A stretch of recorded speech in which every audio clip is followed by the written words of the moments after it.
Hello दोस्तों, welcome to AMC classes. आज है 5 जून। तो 5 जून से रिलेटेड जितने भी करंट अफेयर हैं वो आज हम इस वीडियो में डिस्कस करेंगे। पर वीडियो स्टार्ट करने से पहले मेरी आप सबसे रिक्वेस्ट है कि आप वीडियो को लास्ट तक जरूर देखिएगा, क्योंकि हर करंट अफेयर से जुड़े जो फैक्ट हैं वो इस वीडियो में बताए गए हैं। तो चलिए स्टार्ट करते हैं। फर्स्ट क्वेश्चन है, सूचना और प्रसारण मंत्रालय द्वारा कौन सी ई बुकलेट जारी की गई है? तो वो कौन सी ई बुकलेट है जो सूचना और प्रसारण मंत्रालय द्वारा जारी की गई है? तो option C is correct, 1 year of Modi 2.0 को जारी किया गया है। अब इसमें क्या बताया गया है, इससे रिलेटेड जो फैक्ट हैं वो हम देख लेते क्या हैं। इसमें बताया गया है धारा 370 का उन्मूलन, अयोध्या राम मंदिर मुद्दे का निपटारा, ट्रिपल तलाक का अपराधीकरण, बोडो समझौता, नागरिकता अधिनियम में संशोधन। इस पुस्तक में कोविड-19 महामारी से लड़ने में की गई कार्यवाही और आर्थिक गिरावट से कैसे निपटा जा रहा है यह बताया गया है। इसमें साथ ही इसमें यह भी बताया गया है कि अंतर्राष्ट्रीय कार्यक्रम कौन कौन से शामिल हैं, तो वो देख लेते हैं। तो अमेरिका के हाउडी मोदी कार्यक्रम को इसमें शामिल किया गया है। गुजरात में नमस्ते ट्रम्प कार्यक्रम को शामिल किया गया है। ममल्लपुरम में मोदी सी जिनपिंग शिखर सम्मेलन को भी शामिल किया गया है। इसके अलावा इसमें 20 लाख करोड़ के राहत पैकेज पर भी प्रकाश डाला गया है, जो अर्थव्यवस्था को बढ़ावा देने के लिए घोषित किया गया है, जो जीडीपी का लगभग 10% हिस्सा है। और ई बुक संस्करण में निरंतर विकास का उल्लेख भी किया गया है। नेक्स्ट क्वेश्चन, भारत सरकार ने वंदे भारत मिशन के तहत विदेशों से लौटने वाले भारतीय नागरिकों का कौशल मानचित्रण करने के लिए कौन सी नई पहल शुरू की है? तो कौन सी पहल है जो वंदे भारत मिशन के तहत शुरू की गई है, विदेशों से लौटने वाले भारतीय नागरिकों का कौशल मानचित्रण करेगी वो पहल? तो ऑप्शन सी इज करेक्ट, स्वदेश पहल को शुरू किया गया है। अब स्वदेश का फुल फॉर्म क्या है, इससे रिलेटेड जो फैक्ट है वो हम देख लेते क्या है। इसमें स्वदेश का जो फुल फॉर्म है वह यह है, skilled workers arrival database for employment support. यह कौशल विकास और उद्यमिता मंत्रालय और नागरिक उड्डयन मंत्रालय और विदेश मंत्रालय की एक संयुक्त पहल है। विदेशों से लौटने वाले नागरिकों के आवश्यक विवरण एकत्र करने के लिए ऑनलाइन फॉर्म तैयार किया गया है। इस फॉर्म में कार्यक्षेत्र, पद का नाम, रोजगार, अनुभव के वर्षों से जुड़े हुए विवरण शामिल हैं। नेक्स्ट क्वेश्चन देखते हैं क्या है।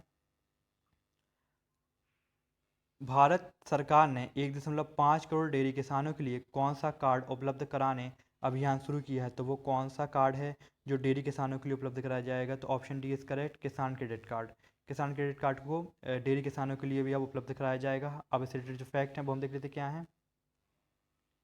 किसान क्रेडिट कार्ड दुग्ध संघों और दुग्ध उत्पाद कंपनियों से जुड़े डेयरी किसानों को प्रदान किया जाएगा। कोलेट्रल के बिना केसीसी ऋण की सामान्य सीमा 1.6 लाख रुपए रखी गई है।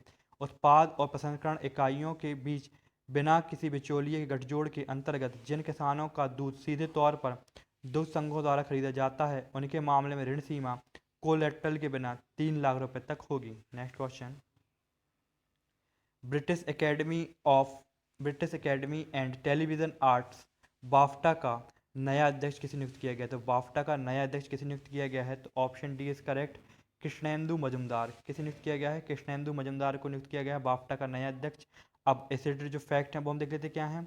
एमी पुरस्कार विजेता टेलीविज़न निर्माता कृष्णेंदु मजुमदार को यह पुरस्कार दिया गया है। वह पहले अश्वेत व्यक्ति हैं जिन्हें बाफ्टा के 73 साल के इतिहास में बाफ्टा का अध्यक्ष चुना गया है।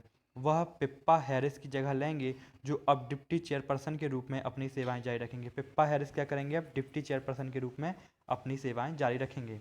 नेक्स्ट, वित्त वर्ष 2020-21 के लिए उदय कोटक को किस संगठन का प्रेसिडेंट नियुक्त किया गया है? तो उदय कोटक को किस संगठन का प्रेसिडेंट नियुक्त किया गया है? तो ऑप्शन ए करेक्ट है, भारतीय उद्योग परिसंघ। ऑप्शन ए इज करेक्ट, भारतीय उद्योग परिसंघ का प्रेसिडेंट नियुक्त किया गया है। अब इससे रिलेटेड जो फैक्ट है वो हम देख लेते क्या है। कोटक महिंद्रा बैंक के एमडी और सीईओ उदय कोटक ने वर्ष 2020-21 के लिए भारतीय उद्योग परिसंघ के अध्यक्ष के रूप में पदभार संभाल लिया है। उनकी सीआईआई के अध्यक्ष के रूप में नियुक्ति किर्लोस्कर सिस्टम के अध्यक्ष और एमडी विक्रम किर्लोस्कर की जगह की गई है। किसकी जगह की गई है इनकी नियुक्ति? विक्रम किर्लोस्कर की जगह। नेक्स्ट क्वेश्चन,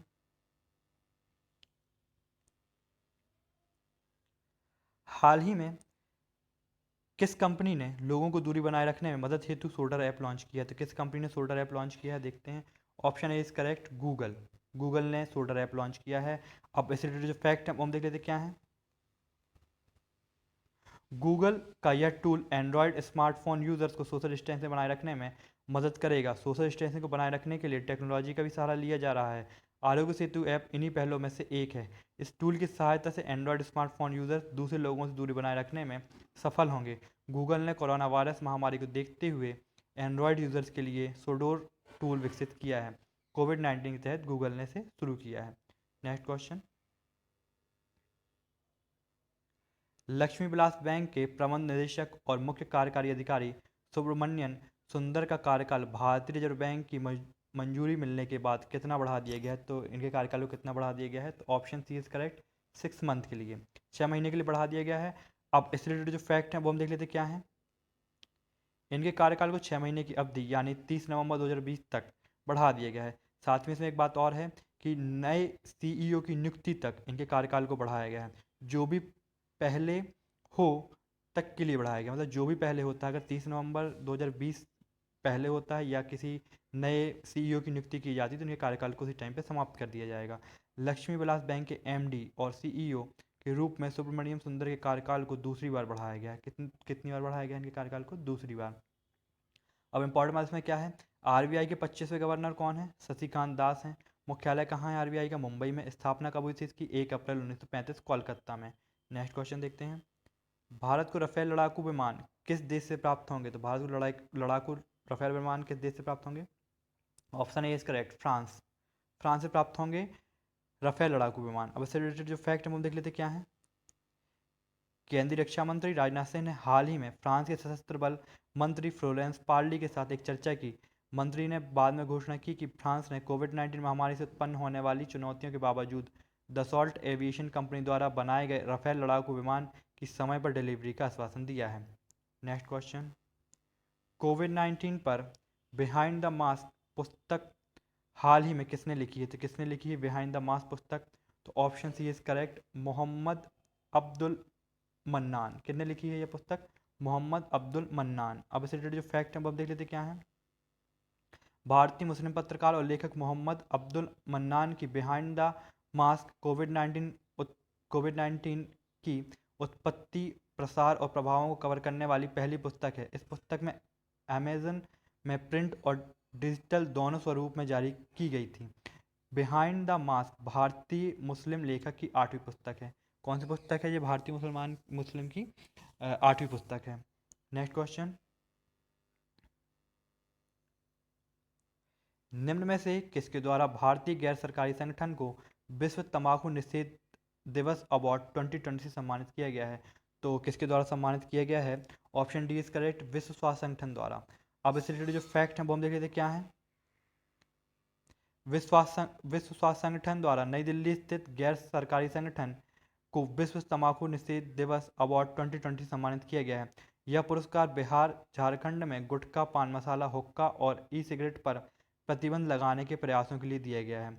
जहाँ जहाँ जो रोके गए हैं प्रयास सिगरेट वगैरह को, बिहार, झारखंड में जो गुटखा, हुक्का और ई सिगरेट पर प्रतिबंध लगाए उसी के प्रयासों के लिए क्या दिया गया है? विश्व स्वास्थ्य संगठन द्वारा नई दिल्ली स्थित गैर सरकारी संगठन को यह दिया गया है। नेक्स्ट क्वेश्चन देखते हैं, अंडमान और निकोबार कमान के नवनियुक्त कमांडर का नाम क्या है? तो अंडमान निकोबार के नवनियुक्त जो कमान अंडमान निकोबार की संभाली वो कौन है? तो option B is correct, lieutenant general Manoj Pande. Manoj Pande क्या है? अंडमान निकोबार कमान के नवनियुक्त कमांडर। अब इस रिलेटेड जो फैक्ट है वो हम देख लेते क्या है। Lieutenant general Manoj Pande PSM AVSM VSM को अंडमान निकोबार कमांड के नए कमांडर के रूप में नियुक्त किया गया है।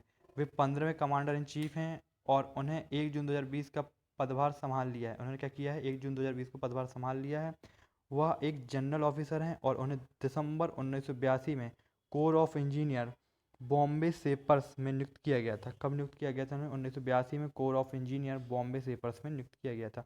दोस्तों, इस वीडियो की PDF प्राप्त करने के लिए डिस्क्रिप्शन पर दी हुई लिंक पर क्लिक करें।